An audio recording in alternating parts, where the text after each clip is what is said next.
Welcome back to another podcast episode, everyone. Today, I've got a really exciting guest for you guys with a unique story as well. So, today I have John joining me, founder of CorkVision, which is an AI powered assistant that helps wineries sell more, operate smarter, and make better decisions while building on top of the platforms that they're already using as well. So, John, I'm really excited to dive into all of the stuff that you guys are working on at CorkVision. I haven't spoken to anybody in the wine industry up to this point, but I thought that you're bringing a lot of innovation in that space. And so I appreciate you joining me today. Yeah, thanks for having me, Tess, and really excited to be here and excited to talk about the CorkVision. Yeah, absolutely, man. And I think one of the main reasons I was so excited to talk with you about what you're working on at CorkVision is because before you even started your company, you interviewed over 150 people, wineries in your specific industry. And you did 2 years of your own R&D really to make sure that you're providing a valuable solution to the market. And so maybe we start there. Like, what was your why behind starting CorkVision, and how did you really get to kind of where you're at today? Yeah, sure. So to answer the why you started CorkVision, I'll take a quick step back and talk a little bit about my background, which kind of led me into moving to Napa Valley about 3.5 years ago, and then founding CorkVision after I moved here. So I'm originally from New York City, where I had co-founded a tech services company back in 2009, and we grew it to about 500 people, 5 offices worldwide until 2020, and then we sold it. During that Oh, well. time, I was very client facing, very customer focused. So I spent a lot of time wining and dining customers. And in New York, you go to a lot of steakhouses. What goes really well with steak?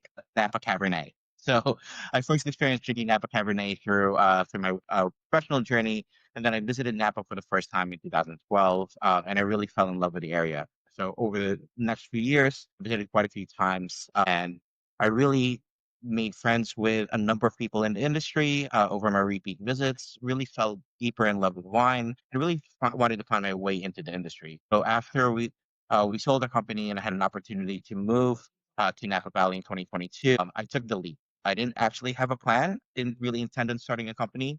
I just wanted to come out here and figure out how I could use the skills that I learned back in New York to help the wine industry. So my first year here, I worked harvest with a winery in Calistoga called Larkmead Estate. I helped them make their 2022 vintage. Fell in love with the whole process of making wine. Started to get exposed into the business side of the wine industry, and that really piqued my interest. And so I took that experience and I helped other friends in wineries, working in sales, working in hospitality, working in bottling. Really trying to immerse myself into the industry and really trying to find out where people's pain points were. At first, I wanted to work for a winery, but as I worked through the different roles that I just mentioned, I realized that there was a common problem across all of the different wineries. And so I started to really formalize what I was doing. I was initially having just informal conversations with people. What were their pain points? What were the challenges they encountered every day? I started seeing those firsthand and those problems firsthand when I was helping these wineries. And so I then took that background and that knowledge, and I spent, like you said, 2 years talking to over 150 wineries. And these were Nice. people in different aspects in the wine, both on the production side as well as in the post production side. So, more on the sales and the hospitality side. And I spoke to people across all levels, everyone from your standard tasting room associates, your salespeople, all the way to the managers and directors and leadership of these wineries. And I mean, I'm gonna be honest, I had this one initial idea, that I first started with, when I first started talking to these wineries, solving the main pain points, which were data silos, lack of, insights into the data, and how can wineries access their data more easily? Those were the three main problems that I had. But my initial thought and to solve those problems was a lot larger than what I actually end up building. And Uh-huh. so I tailored that idea down over the course of the 2 years. I held a lot of, as I mentioned, I had a lot of conversations, one-on-one conversations, as well as industry roundtables with people in the industry to really fine tune exactly what I needed to build to help the industry today. Because if I tried to solve all their problems at once, I'll never be able to build a platform big enough to solve all the problems. I really wanted to understand what were the main problems and how do I solve those using the technology that's available to us today. Yeah, I love that. I love the fact that you're vertically integrated, so you're providing holistic solution to the Yeah. wine industry overall as a whole. You have a deep domain expertise in tech before you even started your AI company, and then you're building AI that's not only specific for the wine industry, but it's built to empower the people that are in it. It's not just a tool kind of for them to use by themselves. And so you've got the recipe for success, that's for sure. But I know that, you make it sound easy from you explaining it, so that I guess for time purposes, but I'm sure that there's been major obstacles that you've had to overcome. I'm sure that a lot of the wineries that you talk to didn't just trust you right away and Right. want to throw their money at you for you to provide them with an AI tool when everybody is probably reaching out to them about AI specifically. What, I guess, would you say was your strategy or your foot in the door? Like, how did you reduce the time to value for maybe the first couple of wineries that you worked with to really show them the proof of concept and show them that you actually have a solution that could impact their business? Yeah, well, I think part of it was the fact that I did spend 2 years listening to people, really talking to them, understanding what their problems were. I didn't come into it thinking, "I'm gonna build a tool to solve a problem." What I thought about is, how can I best impact your workflows, your processes that actually make a difference to you? How do I make your lives easier? And what tools can I use to accomplish that goal? So I Yeah, didn't build a tool and then say to wineries, "Hey, this tool can do this." Rather, I said, what are your problems? How can we work together to figure out how do we solve these problems?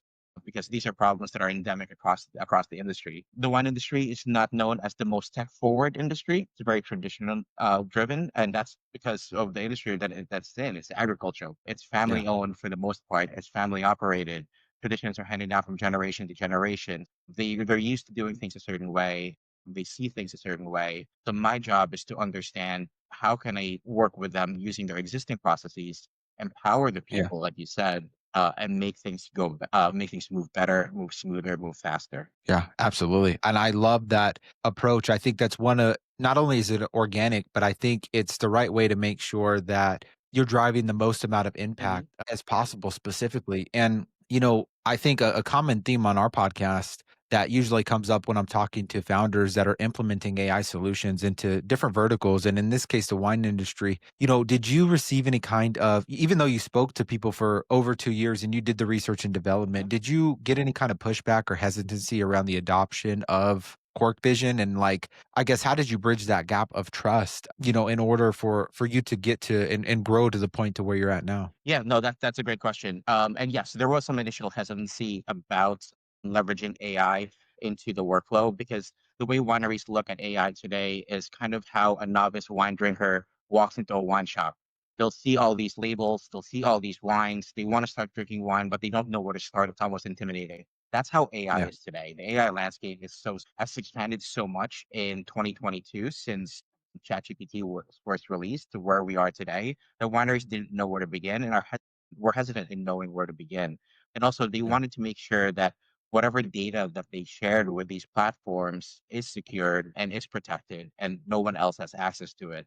So those yeah, were two of the main objections that I faced. One, the wineries didn't know where to begin with AI, and two, they were so concerned about privacy and protecting the sanctity of their data, as any company should be, that they expressed some concerns about that. And so we accomplished overcoming those goals, one by, like I said, being able to build in tools within our platform that really impact winery workflow and make a measurable difference to how they sell their wines, how they increase personalization with their customer, how they predict churn in their wine clubs. And since I come from a tech services background in New York, where we focused a lot on financial services clients as well as legal clients, I think about security pretty much 24/7 with regards to designing the platform and architecting the platform. So everything in our platform is secured, it's encrypted. All of nice. the tools that we use, we're making sure that we have private connectivity to those AI tools and those platforms. And winery data is completely segregated. And we're a little bit too young of a company to certify for certifications like SOC 2 Mm, Type 2 and ISO 27001 and I think 4200 because we mhm, need to have these processes more, I guess, like for at least a year in our environment. But because I did certify under those certifications in my previous company, I'm mhm. taking a lot of the policies and procedures that fall under these compliance requirements and implementing them in our company so that Oh, nice. in about 6 months when we hit that year when we have a platform out, then we'll be able to certify for those certifications while giving wineries more peace of mind with regards to how we treat their data and how we Yeah. treat all of their proprietary information securely. 100%. Yeah, I appreciate you sharing a little bit more as how you've been able to build trust over the past, over almost 3 years now up to this point. And I think really to drive home the impact of what you're doing at CorkVision, I'd love to cover like a successful use case. Maybe we don't mention a specific company's name, but I know that you're driving measurable outcomes for these businesses. You're not just streamlining their workflows with AI specifically. Like if I'm somebody who owns a winery, what can I expect maybe early on in like, let's just say the first 60 to 90 days of working with CorkVision? Like, are there any really specific outcomes that you focus on Yeah. when you're taking on new customers? Absolutely. So one of the things that we're able to do with data and winery data specifically is to be able to allow wineries to interact with their data through natural language. What does that mean? It means instead of having to navigate from one screen to another or Mhm. having to create reports through queries that you have to figure out based on the platform that you're using, all you have to do is ask Corky, our little AI agent, who's a French bulldog made out of wine corks. All you have to do is ask Corky for the information you're looking for. So a measurable example that I've actually seen happen with wineries, and one of our first Mhm. early use cases is order status, for example. So Tyson, you place an order at my winery and you say, "Hey John," you send me an email, "Hey John, where's the status of my order?" Today, I would have to spend about 10 minutes looking at 2 to 4 different platforms to find out the status of your order. Because there's the e-commerce Mhm. platform that you place the order on, there's the compliance platform that that order has to go through, then there's fulfillment, and then there's other platforms that I could be using for your order. I have to look at all of those platforms to find out your tracking number and then write you an email. So that's 10 minutes out of your day, out of my day Right. spent trying to find your order. What's with CorkVision, because we're integrated with multiple winery platforms, all I have to do is ask Corky, "Hey, Corky, where's Tyson's last order?" And Mhm. within 30 seconds, Corky will say, Tyson's last order was placed on this date. Here's the tracking number.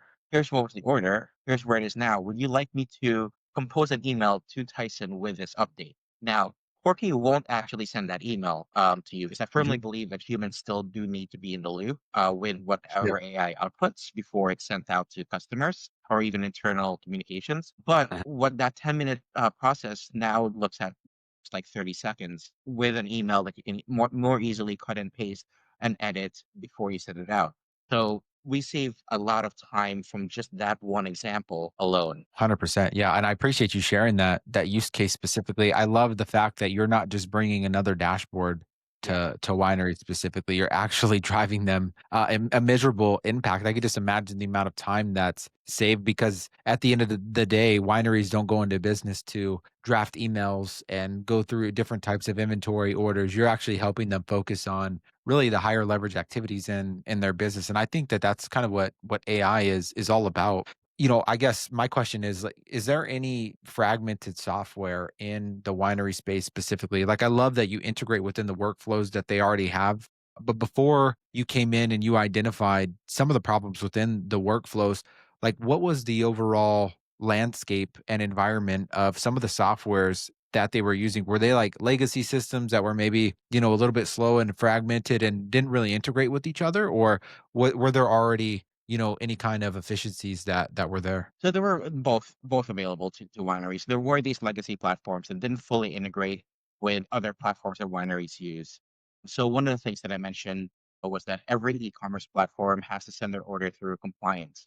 That's another Mm, platform. There are 2 compliance platforms that wineries primarily use. They're called Ship Compliant and Avalara. So every mhm, time an order goes through e-commerce, it's sent to those platforms. The compliance platform's responsibility is to check to make sure that one, the winery has the license to sell to that state, that county. Two, they fall underneath the licensing requirements because some licenses require you to sell under a certain amount of wine per year. mm, Three, the right sales tax is applied. Once it passes all of those tests, then the compliance platforms sends it off to the fulfillment house. The fulfillment house can use anything from a homegrown platform.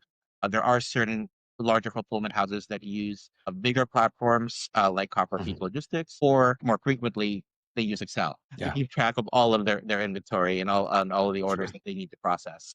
And so all of those things may not be fully integrated together. And so that's why I was saying that a winery could have to look at all of these things separately before they Mhm. find out the information that they're looking for. Me being integrated with a lot of these platforms, we're able to ingest all of this data, understand what that data is telling us, and then give the wineries the information that they need. And all they have to do is ask the question. I will Yeah. say, I'm glad you brought up dashboards because that is Uh-huh. something that we also do. There are BI tools that are out there that are helpful to wineries, but Mhm. with a BI tool, and I've used BI tools in the past, like Power BI and Tableau, and they're wonderful, powerful tools. The problem with those tools is there's a very steep learning curve to learn how to use those platforms, and that's Right. something that wineries have a challenge with. Is that these wineries run small operations and lean teams. They have Mhm. people wearing multiple hats. They don't have dedicated data scientists or data analysts to look at that data or even create the dashboards that they need because they're just not Mhm. trained to do that. The salesperson may also be the hospitality manager, who may also be the wine club manager. They're not going to spend the time, or they don't have the time to leverage these platforms to get the data, the dashboards. But more importantly, what we do, we can do that. But more importantly, what we can do is analyze Uh, that data and give insights, because that's exactly like you said, what the power of AI is, isn't just to show you what your sales are doing, but to give you yeah. insights how you can do what you can do to improve your sales, or Yeah. perhaps adjust your marketing activities to help increase the reach of your sales campaigns. Yeah. 100%. And were those some of the main pain points that you discovered through like the over 150 interviews that you did? It was like the lack of data, like visibility for some of these wineries and just the time that it takes and the complexity of getting access to it and actually being able to leverage it? Yeah, absolutely. I mean, several wineries told me that a lot of them now are going finding their customers or meeting their Mhm. customers where they are more accurately, meaning they're Oh, hosting dinners in major cities that they sell in. So New York being one of nice. them, Chicago being another. But in order to find out which customers they should invite to these dinners or to these events, they have Mhm. to pull reports from different platforms. One, identifying which customers are located in those cities. Two, which are their big spenders. Three, what have those people purchased that match the theme of the dinner that they're having, and then 4, create that customer segment, create the 5, create the marketing email, send it out, and then Yeah. follow up and do all of those things. Yeah. If wineries do that today, they can spend, and they do spend hours doing that. One winery Yeah. told me that in order to find a list of 50 people in New York City to invite to a steak dinner that they're having at this restaurant, they spent 6 hours combing through all the reports that I just mentioned. For us, we Oh, can do geez. that for them within minutes, if not seconds. Oh, wow. Yeah. Very, very interesting. I mean, going from 6 hours to a couple of minutes, I mean, Yeah. the value is completely clear. That is so awesome that you've been able to kind of bridge that gap for wineries specifically. And one thing that I like about you, John, is that on your social media and on your guys' website, you have a lot of tools and you share a lot of information and provide a lot of thought leadership. And you're sharing the insights that you're collecting from these interviews Yep. and from working with your customers in the day to day for other wineries without gatekeeping maybe some of the strategies and the technology that they can leverage to make their life a lot easier. And so what I wanted to do with our podcast is bring maybe some awareness to folk like to things that wineries might not know, such as your monthly newsletter. And from what I remember when we chatted last time, are you also hosting like your own events out there in Napa Valley? Yeah, yeah. So, great memory, and thank you for bringing that up. Yes. So I do have a monthly newsletter. I send out updates about CorkVision, but also about what happens in the world of AI. Any relevant updates in the world of AI that could apply to wineries, I send those out. I send out that information monthly. But I've Nice. also partnered with industry organizations like the Napa Valley Hospitality Forum, which is an Oh, nice. organization of hospitality members across Napa Valley. There's a few hundred members of that organization, and I host AI workshops for them. Because one of the Oh, wow. interesting things that I've also encountered over the last year and a half or so is that people in the industry are more open to using AI, and they actually have expectations to use AI because thanks to Yeah. the work that ChatGPT, Claude, Gemini, even Grok has done in Mhm. turning AI mainstream and how people are using those platforms every single day, no wonder employees expect to use those platforms at work. Yeah. So I've been slowly teaching the industry. Well, I wouldn't say slowly. I take that back. Let me rephrase. I've been teaching the industry because every Yeah. single workshop that I've held with Napa Valley Hospitality Forum has sold out very Oh, nice. quickly, and there's been a great deal of interest in us holding more of those workshops. We started with a 101 workshop, just kind of Mhm. basic. What are the different LLMs that are out there? What are they good for? Because as you know, different LLMs are better at certain tasks Yep. than others. But also, more importantly, how to prompt properly. I think that's one of the most Right. important skills that people can learn when they use an LLM is how to set up a proper prompt. So I've been teaching those classes And I've also That's held a awesome. lot of talks across Napa and Sonoma talking Mhm. about AI, not just in wine, but also how people are using AI. And so there's been a lot of interest in AI across the hospitality spectrum, but also from a winery owner and executive standpoint, because they know their people want to use AI in their in the workplace. Yeah, absolutely. I love that you're doing that. I think, a couple of years ago, if I were to use something like CorkVision, I would just prompt the AI to write me a marketing email Yeah. for John, right? But like I learned now that's not exactly how Yeah. you prompt it. There's so many strategies with RTO, and I'm not a technical based founder, so I can kind of resonate with folks in the winery industry not really knowing the best way to get the most out of their technology specifically. Yeah. But I love that folks in hospitality and also wineries as well, they're more open to the adoption of AI. I think we run a service-based business, and I know the winery space is a little bit different, but do you see that maybe, in the next, I don't know, 2 to 5 years that there's gonna be a gap that will be built from kinda like the wineries that learn how to leverage AI in their day-to-day operations and the ones that stay running their operations like they have been traditionally? Yeah. Do you think that the competition will increase or, the wineries that leverage the AI will be able to capture more market share or maybe even the traditional businesses might do a little bit better? Could you share any insights around that? Yeah. So my personal opinion is that wineries who use AI early on will have a significant competitive advantage over wineries that don't. The reason Yeah. for that is because customer behavior is changing. The wine industry is facing a number of headwinds today, and a lot of it is around how customers drink wine, how often they drink wine, how they buy wine, and how often they purchase wine. But Yeah. there's also customer behavior that's changing around what a customer expects to receive when they're at a winery. And what do I Mm, mean by what does a customer expect to receive? I mean, today people are so used to being high touch and more personalized. If you open Amazon, for example, you're gonna get recommendations for what you should oh, buy yeah. next or what you should buy again. You open Netflix, you're gonna get recommendations on what you should watch. I get into my car and the mapping GPS automatically suggests, "Hey, are you going to this place?" uh, Right. it's like everything is becoming more and more personalized, and AI Absolutely. can help wineries who are already running lean teams to help personalize their guest experiences in a much more efficient and easier way than wineries who are not using AI. So Yeah. I think that will be a big competitive advantage for wineries is if they use AI to allow their people to become more automated, become more efficient, and empower them to really provide the more personalized experience to their guests. 100%, 100%. Yeah, I think it's becoming all the more prevalent, and I know that's why I'm always open to learning different ways that I can leverage AI, in Yeah. my business, and I always recommend everybody do the same just from folks like you sharing insights on the podcast like this. For me, it's really a no-brainer, but kinda to shift gears a little bit, Mhm. I'm really curious, from a marketing perspective, I don't get to talk to many folks who not only have a technical background such as yourself, but also lead the go-to-market initiatives for their company as well, and my audience are mainly technical-based founders and CEOs that are always looking for different types of growth strategies when it comes to go-to-market specifically, so maybe I know the wine industry, it's special in itself because they're family-owned businesses, and it's a smaller Yeah. TAM, like a total addressable market. But do you have any strategies that work really well with you? Obviously, I know conducting the interviews and the insights that you gain from that and the relationships that you were able to build, I'm sure that that's probably most important. But are there any other maybe strategies or just principles that you use overall when it comes to marketing and building relationships and at the end of the day, sales that folks in our audience can leverage? Yeah, so I actually had a conversation with another founder friend of mine earlier today, actually, because he's building a sales coaching tool,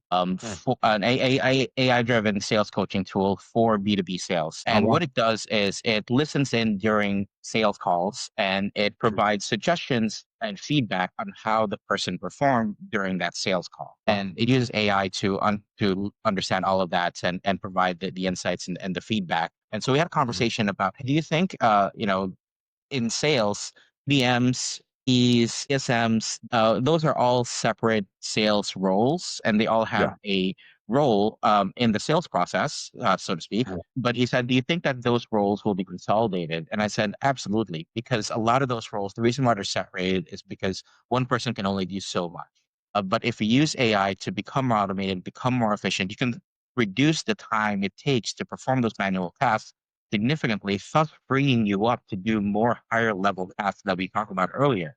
Sales will 100%. always be, in my personal opinion, based on your relationship with the customer and the trust the customer has with you. I think for me, I've really focused a lot on that. And over for part of my go to market strategy is having these roundtable discussions, is having these interviews, is being one of the thought leaders in the industry, hosting these workshops, Mhm. hosting these classes, talking in these seminars, because I want our customers to understand, our clients to understand that we are here to service them and their Mhm. needs.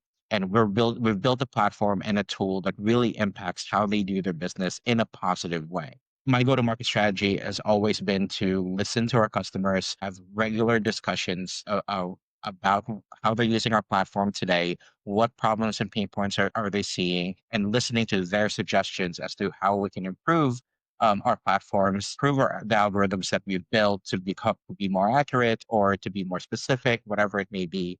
But really, it all goes down to listening to your customers and making sure that you have regular cadence with them so that Yeah. you have the opportunity to listen and hear what they have to say. 100%. I love that advice because there's no secret sauce to it. Like you said, it comes down to relationships, credibility, and leading with value, I think, at the end of the day. And so clearly, you know that there's product market fit from the interviews that you've conducted, but you're always refining your strategy. You're always finding a way to get in front of your clients in a meaningful way Mhm. that way they attach value anytime they think about John. And I think that that's probably just the best overall principle that you can leverage because the tactics they change from month to month, especially in the AI space, especially in the marketing space. A tactic that was working 2 months ago might not be working in a couple of months, but there's a couple universal laws when it comes to marketing and sales that always reign true. And so I couldn't have said it better myself. And you mentioned that you're always talking to your customers about ways that you can better refine your technology and you can provide more access to them solving their solutions. And so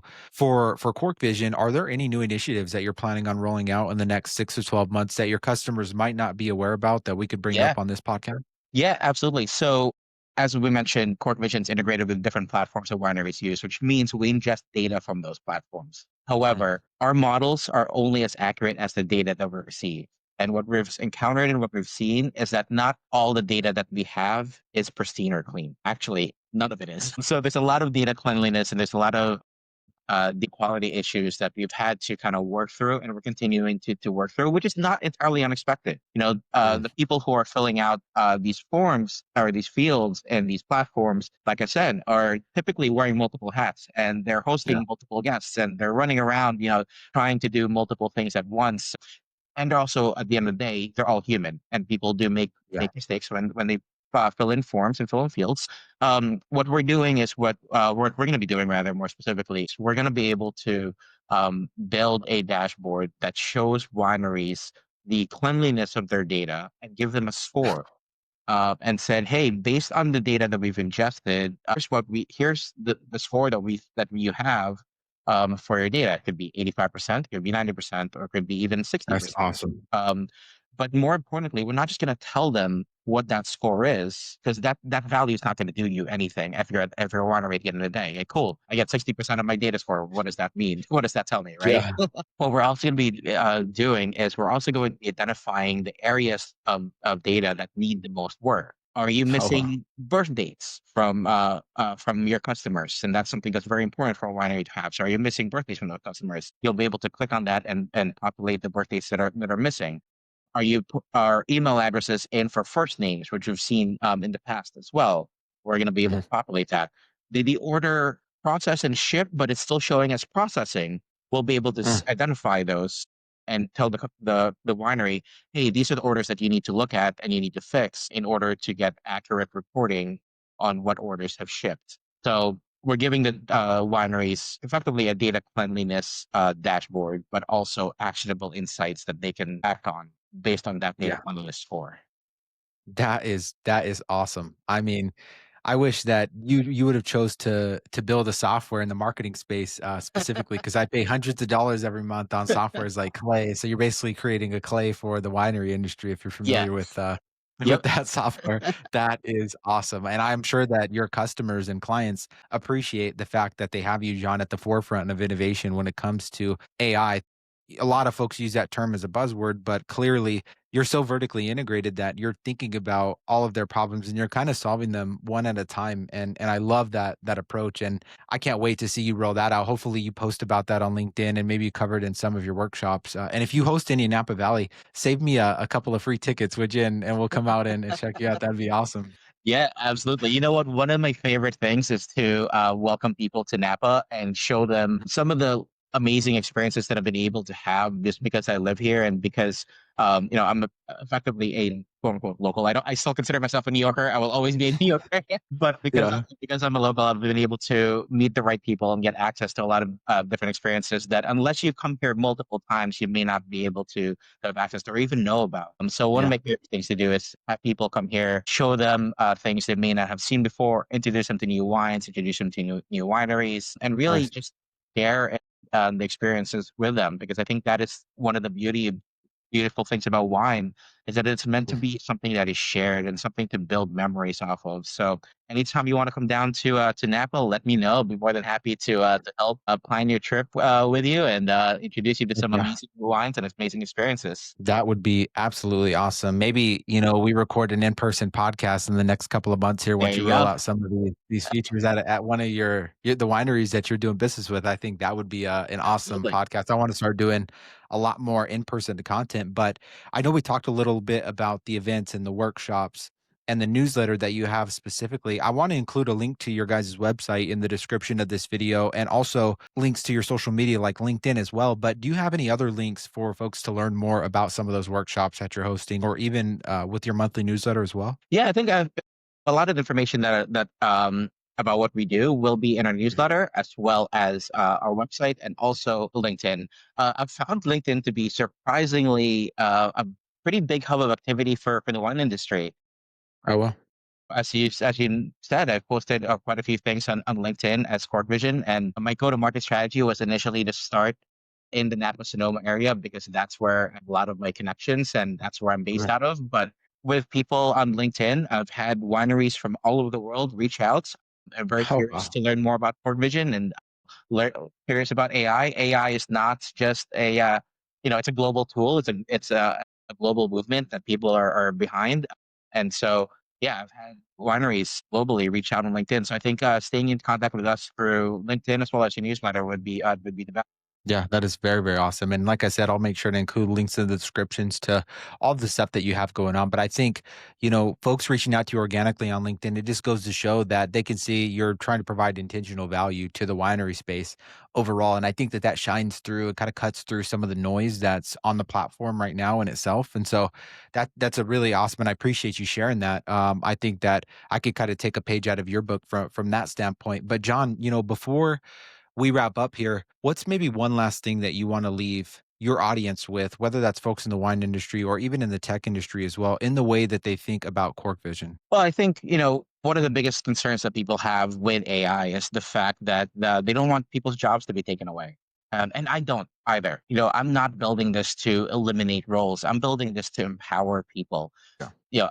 This is my second company that I've started. The first one, um, we know what it's like to wear multiple hats, and now I know what it's like to wear multiple hats for sure. So I understand the pain point that wineries have from that perspective. I'm not Mhm. trying to eliminate people's job roles, but rather I'm trying to alleviate some of the responsibilities that they have so they can do higher level things. They can 100%. provide more impact to their winery. They can provide better service and better personalizations to their customers. So I think that's how I'd like for wineries to look at Corp Vision is that we're empowering people to do more. Yeah.